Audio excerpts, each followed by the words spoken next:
A few weeks ago, while I was at a Burke High School football game, I came across the most inspirational 18-year-old I've ever met. His challenges are greater than anything you or I could imagine, and he combats those obstacles with nothing but a smile. Life as a high school student in the Midwest is just like anywhere else. Hallways are filled with kids trying to get from class to class.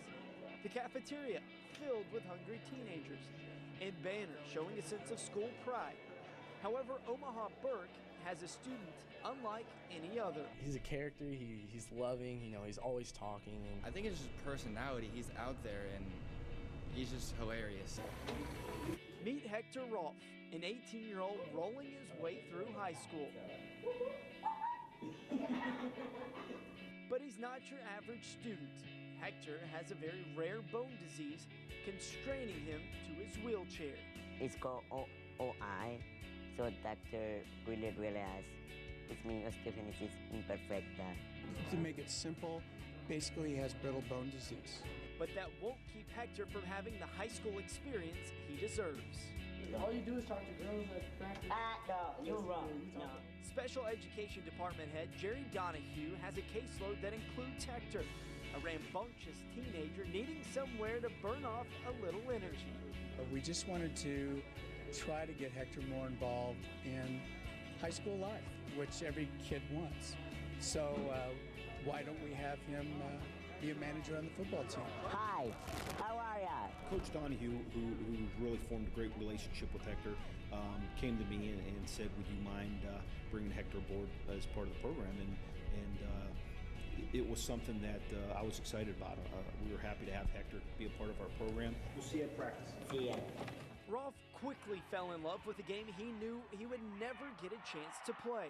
Do you ever feel left out, knowing that you're not able to play? No. He just knows where he is, and he's just happy, and he wants to make the best of it.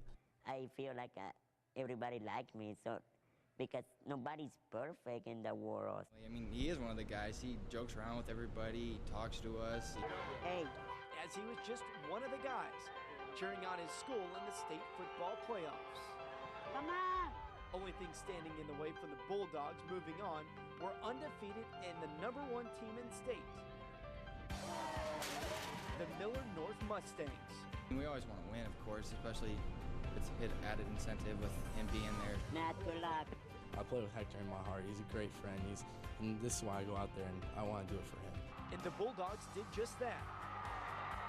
A 37-yard touchdown run from Logan Geyer gave Burke a 17-14 lead. Yes!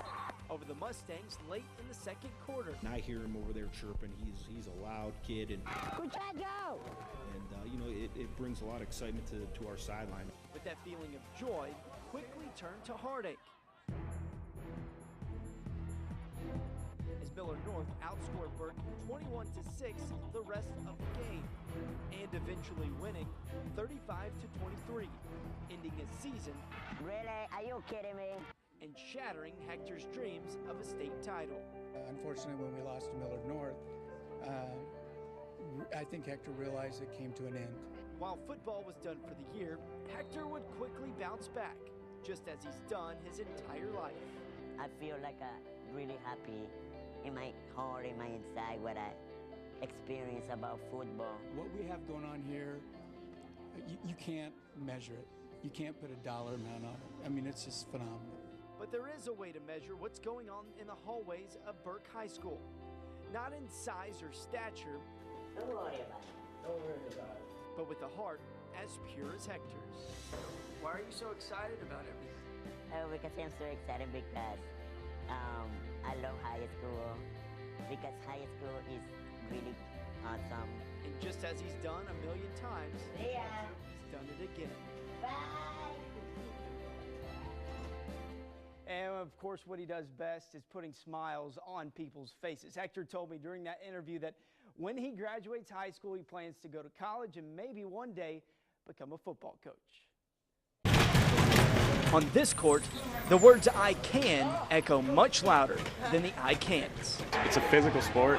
It's not a joke. But it is a passion to play for the love of the game. I'm going to be here no matter what. I just want to play basketball. So. And they won't let a disability get in their way. I had cancer, rhabdomyosarcoma, just behind my knee. I was born with club feet. I had it amputated when I was 2. This is the Nebraska Red Dog wheelchair basketball team.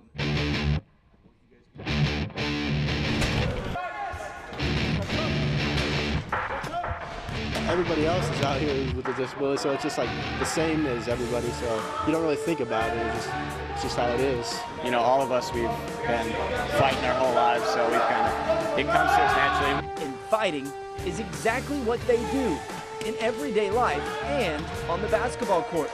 Winning so much, they've become a national power. Okay, red ball, red ball. We've been in the top 10, probably 12 or 14 of the 20 years, if not more. So we've been very, very lucky. The last 3 years, we have not lost much. Back-to-back national championships in 2011 and 2012 prove that. However, don't pity them just because they're in a wheelchair. I don't feel sorry for myself. I never really have.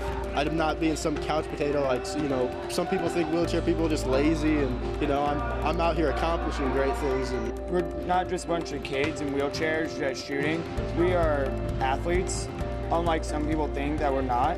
Get back, get back. Talk to him, John. Look over your shoulder. Okay, let's get going. Red Dawgs head coach Mike Colt lives the same life as his players, disabled, in a wheelchair, but he's not only missing his ability to use his legs, Mike is missing his friend and former coach, Dave Ruback, who passed away this last year to cancer.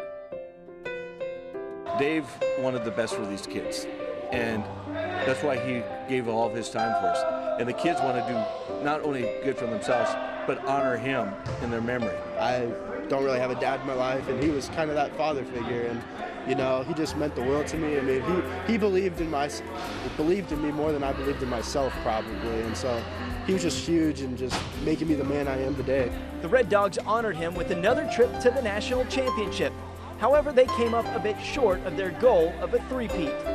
But the lessons learned on this team will last a lifetime. They build up that confidence, so now when they go back to the school and they meet with others, it's not such a big deal because they know there's nothing wrong with them. They just do something a little bit different.